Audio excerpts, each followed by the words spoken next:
जय बोलो परम पूज्य आचार्य गुरु श्री विद्यासागर जी महाराज।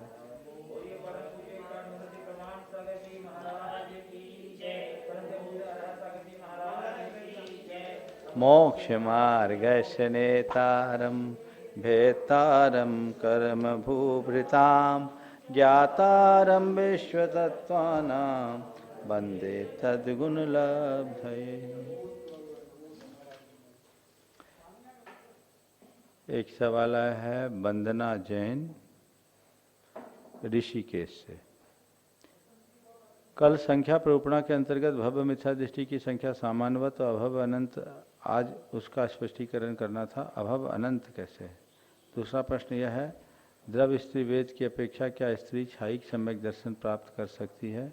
अगर नहीं तो इसका हेतु क्या है? देखिए, भव्य जीवों की संख्या अभव्य जीवों से अधिक है, इसलिए भव्य जीवों को अभव्य जीवों को अनंत अनंत कहा है, अभव्य जीवों को अनंत। दूसरा सवाल है द्रव्य स्त्री वेद से छायिक सम्यक की प्राप्ति का सवाल। तो द्रव्य स्त्री वेद से छायिक सम्यक की प्राप्ति नहीं होती।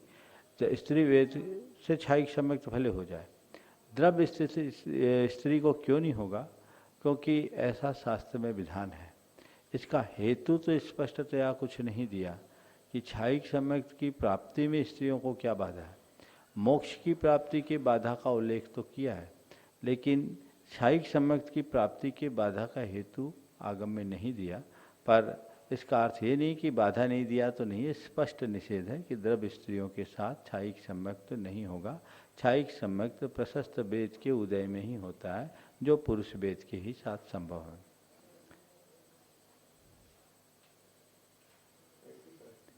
तो निशान लगा लेते ना, इसमें भी है क्या? क्या अभव्य राशि सर्वलोक क्या समुद्घात अपेक्षा क्या? अगर है तो कौन से समुद्घात के कारण? क्योंकि विक्रिया समाज तो लोक के संख्याग में ये क्लियर नहीं हो रहा, थोड़ा सा समझने में भूल कर दी। अर्चना का सवाल है कोलकाता से। अभव्य राशि सर्वलोक है, तो अभव्य राशि का सर्वलोक का तात्पर्य अभव्यों का में एकेंद्रीय भी है, एकेंद्रीय सर्वलोक में है, तो अभव्य राशि के सर्वलोक होने में कोई शंका नहीं है। इसलिए इसको वैसा समझना, समुद्घात की अपेक्षा मत समझना। मारणांतिक समुद्घात की अपेक्षा अभव्यों को ले सकते हैं, और अभव्यों एकेंद्रियों में उत्पन्न होने की अपेक्षा उपाद पद की अपेक्षा भी ले सकते हैं। लेकिन ऐसा नहीं है कि अभव्य राशि नहीं है। विक्रिया समघात तो लोक के असंख्य भाग में है, बिल्कुल ठीक है। विक्रिया समुद्घात लोक के असंख्य भाग में, अथवा आपके जाकर के 8/14 राज्यों में विक्रिया समुद्घात होता है, क्योंकि विक्रिक शरीर से युक्त जितने भी देवी देवता हैं वे तीसरे नरक से नीचे नहीं जाते, तो वहाँ का 2 राज्य, और ऊपर 16वें स्वर्ग से ऊपर नहीं जाते, तो ऊपर का 6 राज्य। इस प्रकार बिहारवत संस्थान और विक्रिया पद की अपेक्षा उनकी 8/14 राज्य क्षेत्र बनता है, ऐसा समझना चाहिए।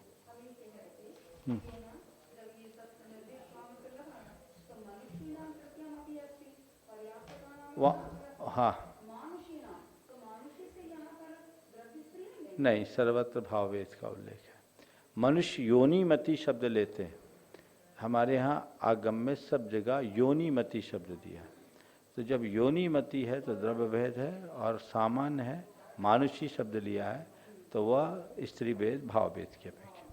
चलिए 76वां पैरा, पेज 33 है 34, हम एक पेज पीछे आप लोगों से।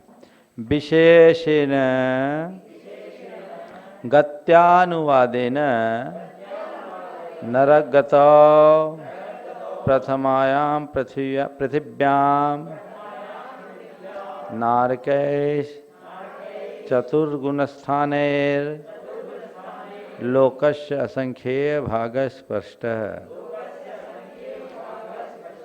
अब विशेष की अपेक्षा से जब हम गति मार्गना की दृष्टि से नरक गति की बात करें, तो नरक गति के में पहली पृथ्वी के जितने भी नारकी हैं, उन नारकियों के द्वारा 1 से 4 गुणस्थानों में लोक का असंख्यातवां भाग ही स्पर्श किया गया है। क्यों नहीं किया गया आगे? क्योंकि पहली पृथ्वी का अंतिम छोर इस धरती से 1,84,000 योजन है। कितना है? 1,84,000 योजन। तो 1,84,000 योजन बहुत छोटा क्षेत्र होता है।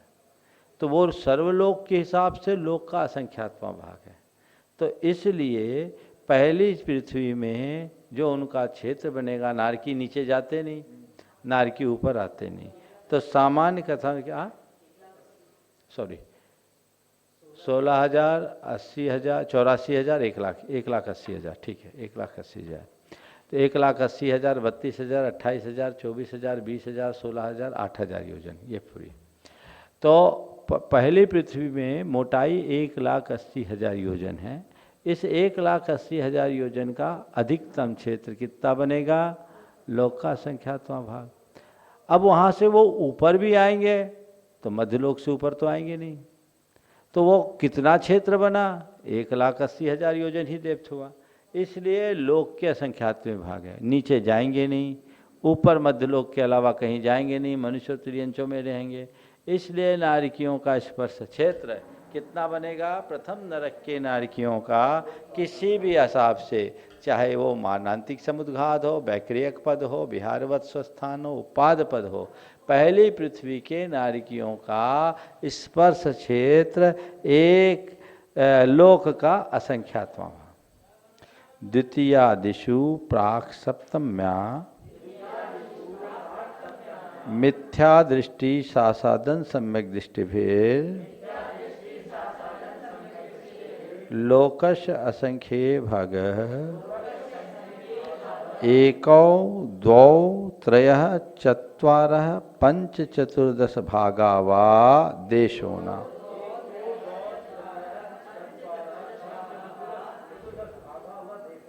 अब दूसरी पृथ्वी से लेकर छठी पृथ्वी तक के नारकी, कहाँ तक, प्राक सप्तम्या, छठी तक, सातवें से पहले तक के नारकी, उनमें मिथ्या दृष्टि और सासादन सम्यक दृष्टियों के द्वारा लोक का असंख्यात्मा भाग अथवा 1/14 राजू, कुछ कम 2/14 राजू, 3/14 राजू, 4/14 राजू अथवा 5/14 राजू देशों, कुछ कम।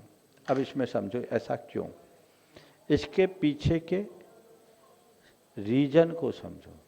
हमेशा एक बात ध्यान रखना, सिद्धांत ग्रंथों को पढ़ते समय रटने की कोई जरूरत नहीं, नियमों को ध्यान रखो। रीजन तुम्हारे दिमाग में रहेगा, चुटकियों में सब भंग लग जाएंगे। रीजन क्या है, हम कौन सी मार्गना की बात कर रहे हैं, नरक गति की। नरक गति में कहाँ चल रहे, तो दूसरी से लेकर छठवीं पृथ्वी तक। अब हमें ये देखना है कि दूसरी से छठवीं पृथ्वी का जीव कहाँ से आ जा सकता है। तो दूसरी से छठवीं पृथ्वी में कोई भी जाएगा तो कौन जाएगा, मनुष्य या त्रियंश। तो कहाँ से जाएगा, मध्यलोक से। और दूसरी और से छठवीं पृथ्वी वाला अगर आएगा तो कहाँ आएगा, मनुष्य और त्रियंश, और तो कहीं आएगा जाएगा नहीं। तो दूसरी पृथ्वी के पहले और दूसरे गुणस्थानवर्ती यदि मरण करेंगे तो मनुष्य या त्रियंश होंगे, और यहाँ का कोई मनुष्य और त्रियंश मर करके दूसरी और तीसरी, दूसरी आदि पृथ्वियों में जाएगा तो नरक में ही जाएगा। कौन जाएगा, मनुष्य और त्रियंश। तो इनकी दूरी कितनी बनी, दूसरी पृथ्वी इस धरती से एक राजू, कुछ कम 60,000 योजन, उसका बात वलय कम हो जाएगा। फिर तीसरी पृथ्वी 2 राजू, चौथी पृथ्वी 3 राजू नीचे है, पांचवी पृथ्वी 4 राजू नीचे है, और छठवीं पृथ्वी 5 राजू नीचे है। तो क्या नियम बना, यहाँ से कोई मरकर नरक गया, पहली दूसरी पृथ्वी में गया तो उसने कितना क्षेत्र स्पर्श किया। जैसे ही मनुष्यायु का अंत हुआ, वो नारकी है कि मनुष्य, तो नारकी का क्षेत्र कितना स्पष्ट हुआ, दूसरी पृथ्वी में 1 राजू, तीसरी में गया तो 2 राजू, चौथी में गया तो 3 राजू, पांचवी में गया तो 4 राजू, छठवीं में गया तो 5 राजू। ठीक है, वहां का कोई नारकी है पहले और दूसरे गुणस्थान वाला, उसको मारणांतिक समुद्घात किया, उसको यहाँ आना है, तो यहाँ क्या बनेगा, मनुष्य या त्रियंश। तो छठवीं वाले का 5 राजू, पांचवी वाले का, चौथी वाले का, और तीसरे वाले का, और दूसरी वाले का, और पहली वाले का। लोक का असंख्यातवा भाग, असंख्यात लोक मत बोलना, वो गड़बड़ हो जाएगा। हाँ, असंख्यात लोक तो इससे बड़ा हो जाएगा। ठीक है, तो एक किसकी बात हुई? नारकी की। कौन कौन से? दूसरी से लेकर छठवें, पर सबके नहीं, पहले और दूसरे गुणस्थान वालों की। अच्छा, लेकिन यहां तीसरे और चौथे की चर्चा क्यों नहीं की? हाँ, ये भी बात है। नारकियों, अच्छा ध्यान दिला, हमने पहले बताया था सासादन गुणस्थान की अधोगति नहीं होती, तो नरक में नहीं जाएगा। तो यहाँ जाते समय जो मनुष्य तिर्यंच मिथ्यात्व के साथ सासादन में, वहां से मारणांतिक समुद्घात करते सब। अब तीसरे और चौथे गुणस्थान का यहाँ उल्लेख क्यों नहीं किया? तो तीसरे में तो मरण ही नहीं होता, और चौथा वाला अगर कोई यहां से सम्यक दृष्टि जाएगा तो पहले नरक से नीचे नहीं जाएगा, और वहां का नारकी अगर आएगा तो मनुष्य गति के अलावा कहीं नहीं जाएगा। तो उसका एरिया कितना होगा?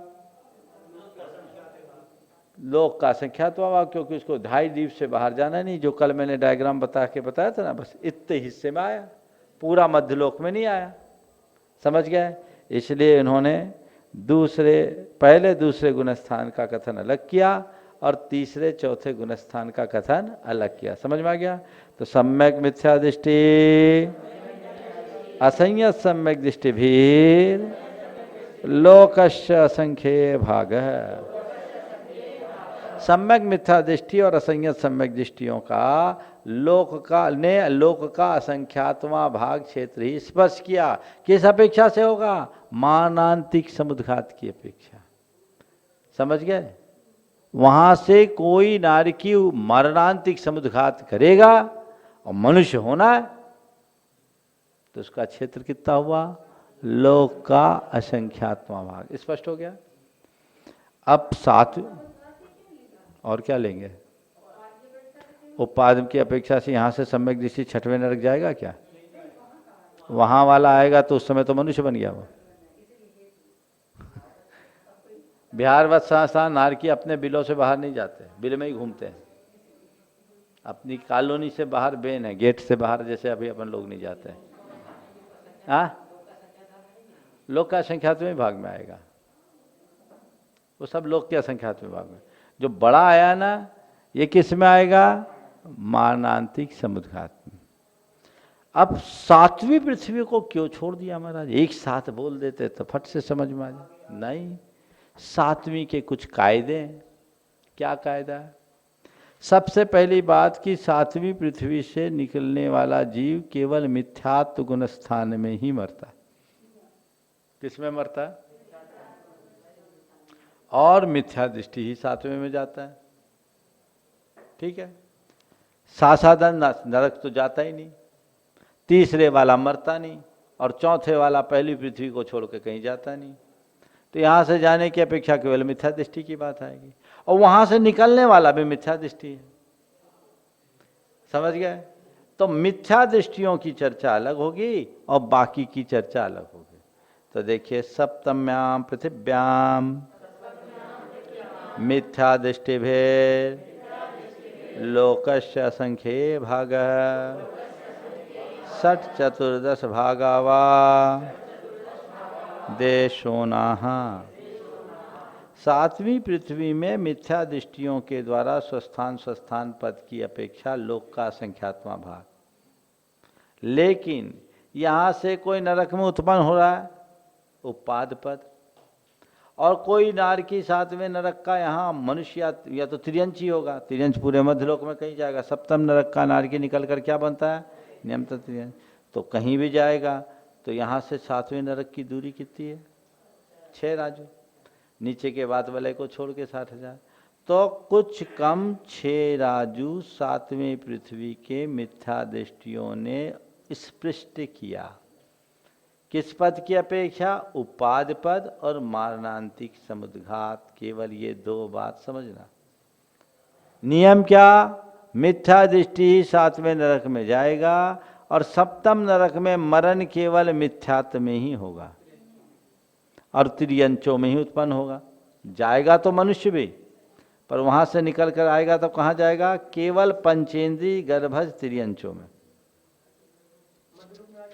हाँ, मध्यलोक में कहीं भी आ सकता है, मध्य ही लोक में आएगा। हाँ क्या? पहले उसको मनुष्य तिर्यंच होना होगा, सातवें वाला नियम तो तिर्यंच होगा, नरक से निकला हुआ केवल मनुष्य तिर्यंच बनता है। शेषैस्त्रिभिर्लोकस्य असंख्ये भाग। शेषैस्त्रिभि, शेष 3 गुण स्थान, दूसरे, तीसरे और चौथे, इन 3 गुण स्थान वालों के द्वारा लोक का असंख्यात्मा भाग क्षेत्र स्पष्ट किया। क्यों? दूसरा गुण स्थान वाला नरक जाता नहीं, और दूसरे गुण स्थान से मरा हुआ जीव नरक से आता नहीं, तीसरे में मरण नहीं, और चौथे वाला नरक, सातवें नरक जाएगा नहीं, पहले नरक से नीचे जाएगा नहीं, और चौथे के सम्यक्त के साथ सातवें नरक से कोई आएगा नहीं। इसलिए ये कहाँ रहेंगे? अपने ठिकाने। तो उनके ठिकाने में कितनी जगह होगी? समझ में आ गया? अब तिर्यंच गति, तिर्यंच गति की चर्चा आते ही हमें दिमाग लगाना है कि तिर्यंचों में कौन कौन आते हैं। कौन कौन आएंगे? देव आएंगे क्या? नारकी आएंगे क्या? मनुष्य आएंगे क्या? कौन आएंगे? कौन कौन? एक इंद्रिय से लेकर संगी पंचेंद्रिय। ठीक है, तो जहां एक इंद्रिय है वहां सर्वलोक है ना। ठीक है, अब देखिए तिर्य इंद्रियानुवादेन, कहाँ पहुँच? तिर्य नहीं, तिर्यंच गति कहाँ है?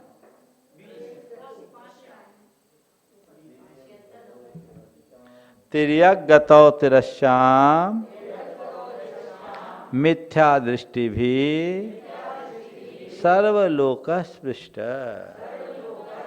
तिर्यंच गति में तिर्यंचों के द्वारा मिथ्या दृष्टि तिर्यंचों के द्वारा सर्वलोक स्पृष्ट है, कोई दिक्कत नहीं, सब रास्ता को। अब देखिए, तिर्यंच अगर सासादन है तो कहाँ जाएगा? तो सासादन गुणस्थान में मरा हुआ तिर्यंच एक इंद्रियों में भी उत्पन्न हो सकता है, नीचे जाएगा नहीं, ऊपर ही जाएगा। ठीक है, तो सासादन गुणस्थान में रहने वाला कोई भी तिर्यंच, या इसमें 2 हैं, कोई सासादन गुणस्थान से मरकर तिर्यंचों में उत्पन्न हो रहा वो, और कोई सासादन गुणस्थान वाला तिर्यंच मानांतिक समुद्घात कर रहा है वो। बाकी का तो लोक का संख्यात्मा भाग है। तो सासादन वाला कहाँ तक जा सकता है? तो एक इंद्रियों में जा सकता है। तो कोई तिर्यंच अभी मरने वाला है और मरने से पूर्व मानांतिक समुद्घात कर रहा है एक इंद्रियों में उत्पन्न होने के लिए, और उसे कहाँ होना? लोक के शिखर पर। तो कितना राजू हुआ? 7 राजू। इसी तरह कोई इस धरती का मनुष्य हो, मनुष्यों से तो नहीं बनेगा, मनुष्यों का तो 2.5 द्वीपीय क्षेत्र है, इस धरती का कोई भी जीव हो, समझ गए, जिसको मरकर एक इंद्रिय होना है, और वो यहाँ से मरा और एक इंद्रियों में उत्पन्न हुआ, तो कितना राजू हुआ? 7 राजू। ठीक है, तो मानांतिक और उपाद पद की अपेक्षा 7 राजू घटेगा। तो हाँ, तो इसको 6 राजू होगा, 7 कहाँ होगा? मध्यलोक से बाहर नहीं जाएगा, उसको पंचेंद्रिय बनना है, समझ गए? देखिए, सासादन सम्यक दृष्टि भी लोकश असंख्य भाग सप्त चतुर्दश भागवा सप्त देश होना। हाँ, सासादन सम्यक दृष्टियों के द्वारा लोक का संख्यात्मा भाग अथवा 7/14 राजू कुछ कम समझना चाहिए, है ना। कुछ कम में क्या लिया है? कितना नंबर? 76।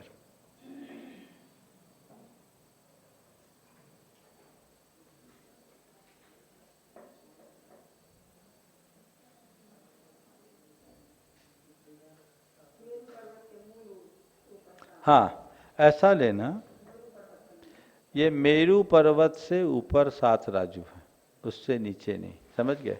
तो उसके हिसाब से मेरू पर्वत के मूल से कुछ योजन कम हो जाएगा। ठहरो, इसमें बताता हूँ, कुछ गड़बड़ है।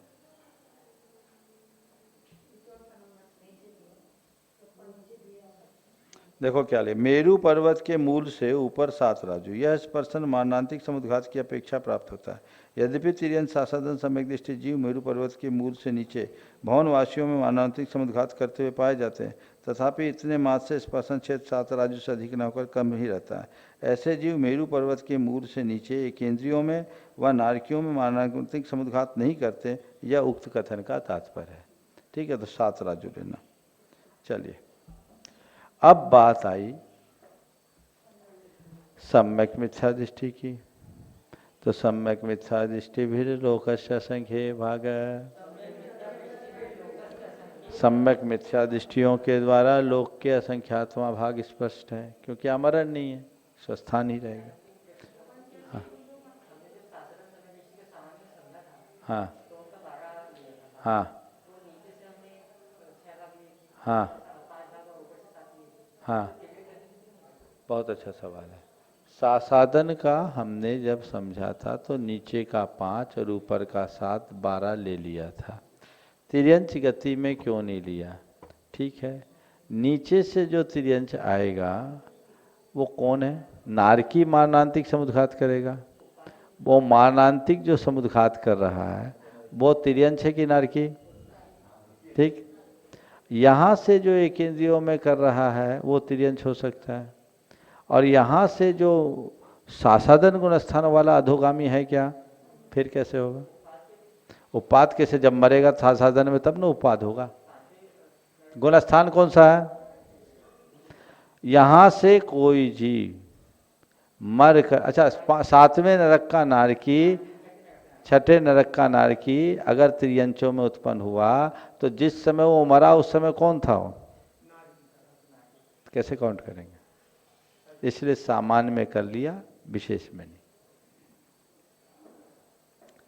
अब असंयत सम्यक दृष्टि संयता संयत ही लोकस्य असंख्ये भागा 64 भागा वा देश होना। लेकिन चौथे और 5वें गुणस्थानवर्ती असंयत सम्यक दृष्टि और संयता संयत तिर्यंचों के द्वारा लोक का संख्यात्मा भाग अथवा 6/14 राजू, कुछ कम 6/14 राजू क्षेत्र स्पर्श किया गया है। कैसे? ये तिर्यंच है चौथे गुणस्थान वाला या 5वें गुणस्थान वाला। ये मरकर कहाँ जाएगा? मरकर नियमतः देवगति जाएगा। अच्युत स्वर्ग मत बोल, अच्युत स्वर्ग तक जाएगा। कहाँ जाएगा? देवगति में जाएगा, और तो कोई ठिकाना नहीं है। तो ये कोई तिर्यंच अगर समुद्घात करता है, ये मारणांतिक समुद्घात की अपेक्षा है। किसकी अपेक्षा है? मारणांतिक समुद्घात। गुणस्थान कौन सा है? चौथा और 5वां। तो कोई तिर्यंच अगर मारणांतिक समुद्घात करेगा तो जहाँ उत्पन्न होना वहीं के लिए करेगा, तो अधिकतम अच्युत स्वर्ग तक करेगा। तो 6 राजू, 6/14 राजू, कुछ कम यानी अच्युत स्वर्ग के विमान के ऊपर का जो उसका ध्वजदंड और अन्य कुछ योजनों का अंतराल वो उसमें कम करेंगे। ठीक है। अब आप कह सकते नहीं ऊपर से कोई तिर्यंचों में आए, तो कोई सम्यक दृष्टि देव मरकर तिर्यंचों में आएगा क्या? समझ गए? अब आ गई बात मनुष्यों की, क्योंकि तिर्यंचों की कहानी तो 5 गुण स्थान में खत्म। मनुष्यों की क्या कहानी? समझ में आ रहा है ना विषय? कठिन तो नहीं लग रहा है? मनुष्यगतो मनुष्यैर मिथ्या दृष्टिभिर लोकस्य असंख्ये भागः सर्वलोको वा स्पृष्ट। मनुष्य गति में मिथ्या दृष्टि मनुष्यों के द्वारा लोक का असंख्यात्मा भाग अथवा सर्वलोक स्पृष्ट किया है। मनुष्य रहते तो मध्यलोक में, 2.5 दीप में है, मनुष्य लोक में। दृष्टि मनुष्य मरकर कहीं भी जा सकता है कि नहीं? सब जगह जा सकता है। कोई जगह बचा है? सिद्ध गति तक मनुष्य जा सकता है। जहां कोई नहीं जा वहां मनुष्य जा सकता है। बोलो ऐसा कौन सा स्थान है जहां कोई नहीं जा सकता, केवल मनुष्य जाता है? बोलो बोलो, इतने धीमे क्यों बोल रहे हो? हाँ, तो जहां कोई नहीं जाए वहां मनुष्य जा सकता है। तो सर्वलोक स्पर्श हो गया ना, तो क्या लिखा? सर्वलोक स्पृष्ट। लेकिन सासाधन सम्यक दृष्टि भेद लोकस्य असंख्ये भाग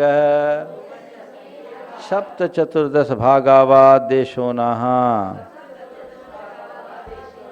लेकिन सासाधन सम्यक दृष्टि मनुष्यों के द्वारा लोक का संख्यात्मा भाग अथवा सप्त चतुर्दश भाग 7/4 मिथ्या दृष्टि को कौन सा समुद्घात किया? उपाद में वो मनुष्य रहेगा क्या? हाँ, उपाद भी मान सकते, एक इंद्रिय आदि कहेंगे तो उपाद भी आ जाएगा, उपाद भी आ जाएगा, आ सकते हैं। हाँ, अब सासाधन सम्यक दृष्टियों के द्वारा लोक का संख्यात्मा भाग अथवा 7/14 राजू। क्यों? कुछ कम। तो 7/14 राजू सासाधन वालों का कैसे बनेगा? ये कोई मनुष्य मर करके सासाधन सम्यक के साथ एक इंद्रियों में उत्पन्न होगा तो 7/14 राजू उसका बन जाएगा। ठीक है। सम्यक मिथ्या दृष्टि आदि नाम अयोग केवलियंता नाम क्षेत्रवत स्पर्शनम।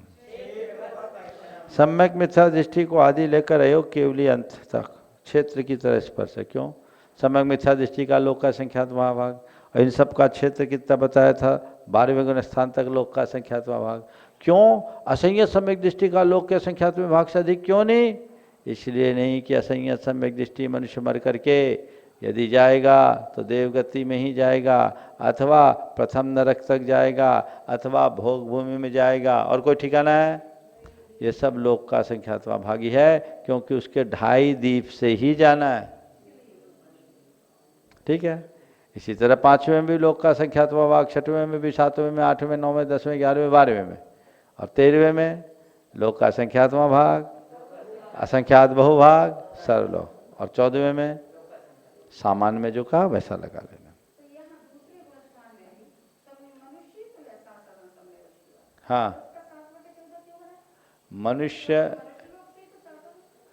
एक मनुष्य ऊपर की ओर इधर गया, पूरे के पूरे लोक में कहीं भी मनुष्य सासाधन सम्यक दृष्टि ऊपर की तरफ 7 राजू के परिक्षेत्र में जा सकता, इसलिए लिया। हाँ, मनुष्य 2.5 दीप में, लेकिन एक इधर से गया, एक इधर से गया, एक इधर से गया, एक इधर से गया, कौस हो गया ना पूरा। आने में क्यों नहीं हुआ? क्योंकि सबको यहीं आना है। आने में सब ऐसे हो गए और जाने में ऐसे छितरा गए। 2.5 दीप से सब जगह का रास्ता खुल गया। जान देखो, कागज दो, पेन दो, अभी बताता।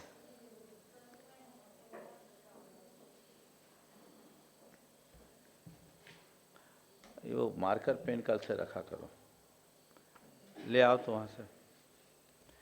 7/14 क्यों लिया? मारणांतिक समुद्घात है। मनुष्य लोक से जीव ने 7/14 राज्यों के ऊपर के पूरे क्षेत्र को जहाँ जहाँ भी एक इंद्रियों में संभावना उसको कवर कर लिया। तो वो ऐसा एक स्थान नहीं बचा, कोई सबका 7 राजू नहीं कराना, कोई का कम कोई का ज़्यादा, तो 7 राजू क्षेत्र में सासाधन की यात्रा है, अधिकतम 7 राजू। तो वहाँ घन क्षेत्र बन जाता है, घन क्षेत्र बन गया, क्योंकि कहीं ना कहीं किसी न किसी से बन रहा है। लेकिन अगर कोई देव मनुष्यों में मारणांतिक समुद्घात कर रहा है या देव मनुष्य होकर के आ रहा है तो सीधे ऐसे आएगा, तो घन क्षेत्र नहीं।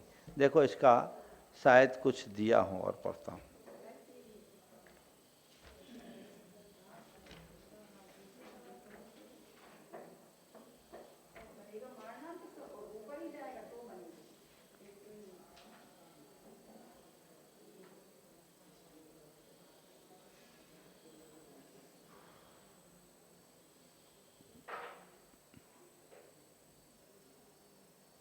इस पर नहीं दिया, देखो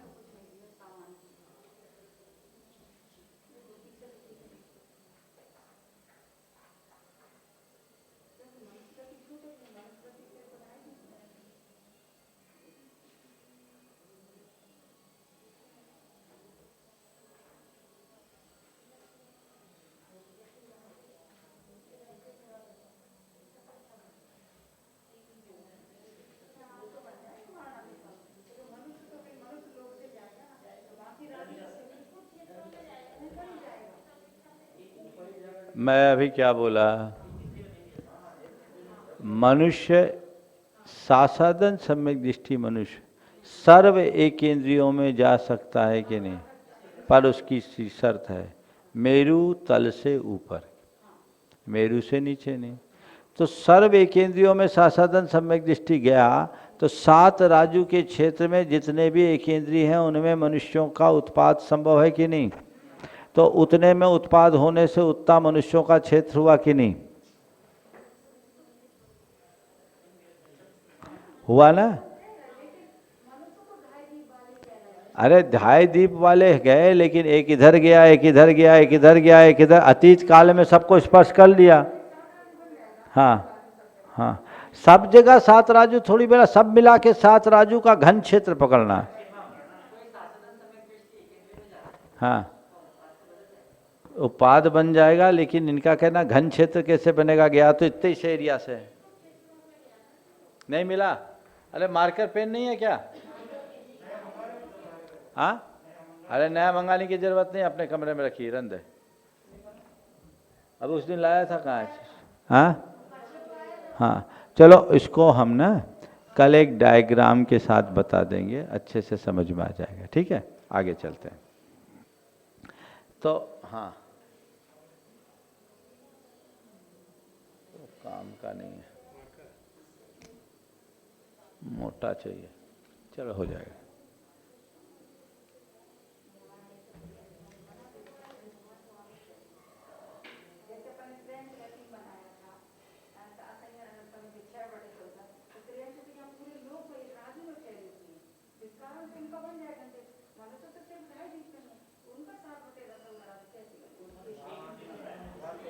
मनुष्य यदि मरकर सासादन सम्यक दृष्टि मनुष्य का 7/14 राजू क्षेत्र बताया।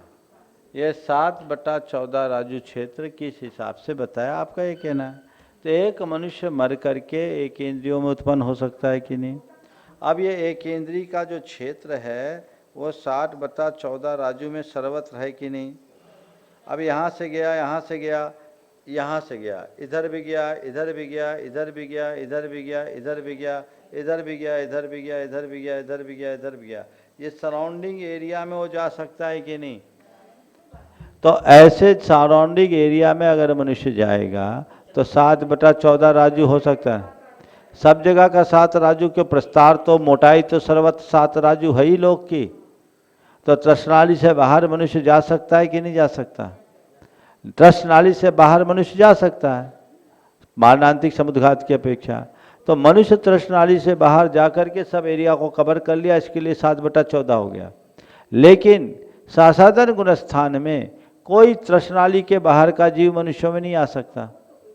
और जो सम्यक दृष्टि मनुष्यों में उत्पन्न होंगे, देव या नारकी, 6ठे नरक तक का नारकी सम्यक के साथ आ सकता है, वो मनुष्य होगा। तो वो कितने में होगा? उसको सीधे 2.5 दीप में आना है, तो उसका एरिया ये बनेगा, केवल इतना सा एरिया बनेगा, समझ गए ना? बस इस एरिया में रहेगा, पूरा एरिया नहीं बना। इसी तरह देवों का एरिया होगा, वो भी ऐसा ही बनेगा, उसका पूरा एरिया नहीं बना। इसलिए लोक का असंख्यात्मा भाग क्षेत्र बनेगा। समझ में आया ना? क्लियर हो गया कि नहीं? काला नहीं, कल से अपना पेन रखना। हरा वाला उस दिन लाया था, कहाँ गया? चलो ठीक है, अपना रखना। चलो, ये लगता रहता है तो रखना चाहिए पेन। अब बात आई देवगति की। देवगतो देवैर मिथ्या दृष्टि सासादन सम्यक दृष्टि भेद लोकस्य असंख्येय भाग अष्टौ नौ चतुर्दश भागावा देशोना।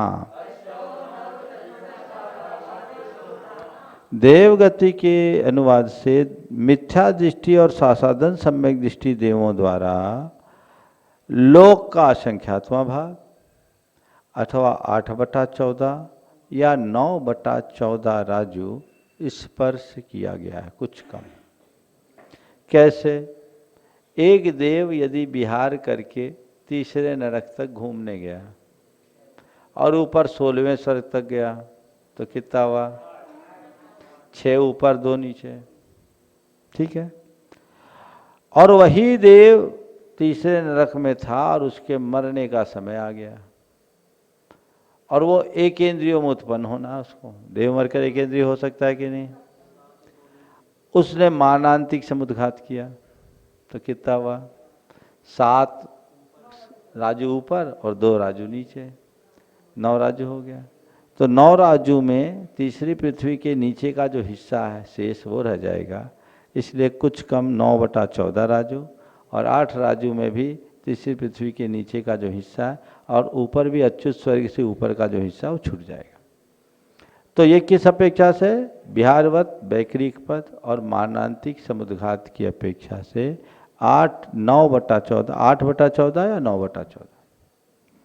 सम्यक मिथ्या दृष्टि असंयत सम्यक दृष्टि भेद लोकस्य असंख्ये भागः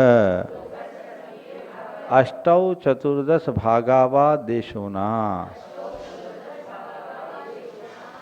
सम्यक दृष्टि, सम्यक मिथ्या दृष्टि और असंयत सम्यक दृष्टि के द्वारा लोक का संख्यात्मा भाग अथवा 8/14 राजू कुछ कम। देखो तुम्हारी बात का एक रहस्य और बताता हूँ। यहाँ क्या बताया? सासादन सम्यक दृष्टि मनुष्यों के द्वारा 60/14 राजू है ना? ये घन क्षेत्र कैसे बनेगा? सासादन सम्यक दृष्टि त्रियंश मरकर मनुष्य हो सकता है कि नहीं? दूसरे गुणस्थान वाला त्रियंश मरकर मनुष्य होगा कि नहीं? बोलो, दम से बोलो ना।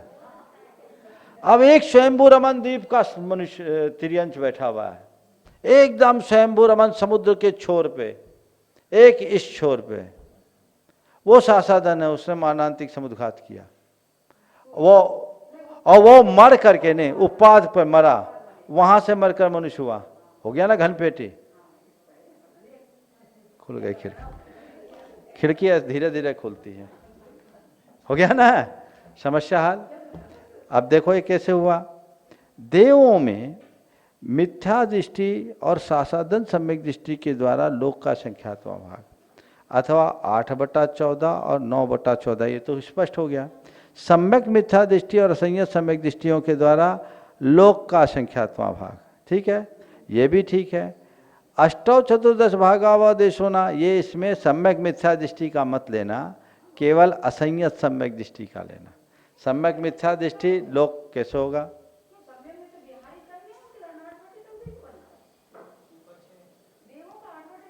चलेगा चलेगा चलेगा, 8/14 सम्यक मिथ्या दृष्टि और असंयत सम्यक दृष्टियों के द्वारा 8/14। सुनो, उपाद पद की अपेक्षा सम्यक दृष्टि देवों का, असंयत सम्यक दृष्टि देवों का उत्कृष्ट क्षेत्र 6/14 बनेगा। क्यों बनेगा? मनुष्य नहीं, उपाद। एक मनुष्य या त्रियंश बनकर देवों में जा रहा है तो संपूर्ण मध्यलोक से जाएगा ना, तो उसकी घन पेटी बन गई 6/14। समझ गया? ऐसा लगाना। इंद्रिया इतना ही रखो आज, ठीक है। गति मार्गना हो गई, बाकी बात क्लियर हो गई। एक बार रिव्यू ले लो, क्या क्या आज की चर्चा का विशेष विषय रहा। नार कोई भी सासादन सम्यक दृष्टि जीव मर करके अधोगति में नहीं जाता।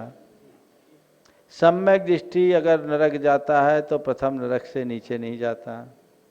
द्वितीयादिक पृथ्वियों में रहने वाले मिथ्या दृष्टि और सासादन मरकर मनुष्य और त्रियंश ही होते हैं। 7वें नरक के नारकी मिथ्या दृष्टि के साथ ही उत्पन्न होते हैं और मिथ्या दर्शन के साथ ही मरते हैं और नियमतः त्रियंश गति के पात्र होते हैं। ये नियम याद है, लिखा है? चलो लिखो। अच्छा भूल जाओगे नहीं तो फिर बताने का मजा नहीं है। सासादन सम्यक दृष्टि का अधोगति में अधोगमन नहीं होता। पॉइंट एक एक लिखो, ये सब याद करते जाना। कहाँ है? ले लिखो। दूसरा, सम्यक दृष्टि प्रथम नरक से नीचे उत्पन्न नहीं होते हैं।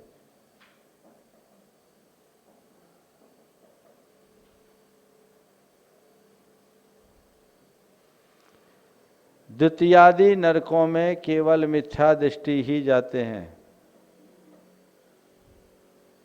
द्वितीयादि नरकों में केवल मिथ्या दृष्टि ही जाते हैं।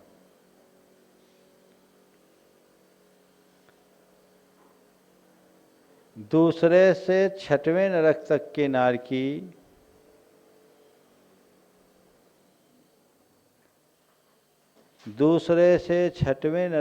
के नारकी पहले, दूसरे और तीसरे गुणस्थान से मरण कर सकते हैं।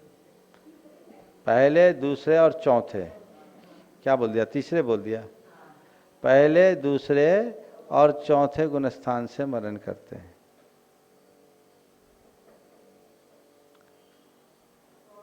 सम्यक के साथ मरण करने वाले नारकी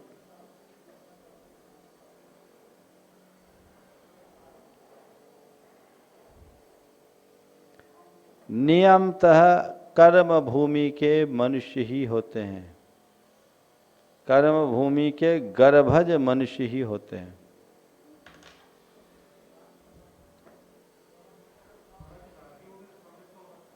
हाँ, लेके आ सकता है, वहां से कर सकता है। सातवें नरक में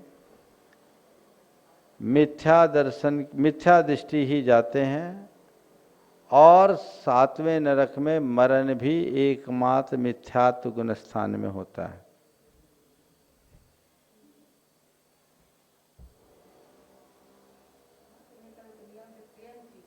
ठीक है। सप्तम नरक से निकला नारकी नियमतः तिर्यंश होता है।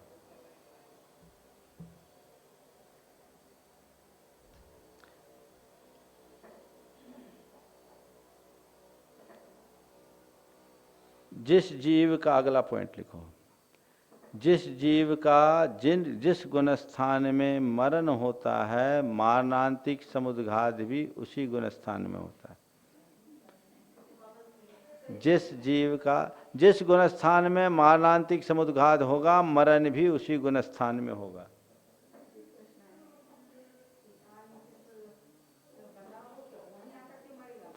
जिसकी आयु नहीं बंधी वो मारणांतिक समुद्घात नहीं करेगा। हाँ, नरकों में कुछ व्यवस्था ऐसी, कुछ जगह ऐसा नियम। ठीक है,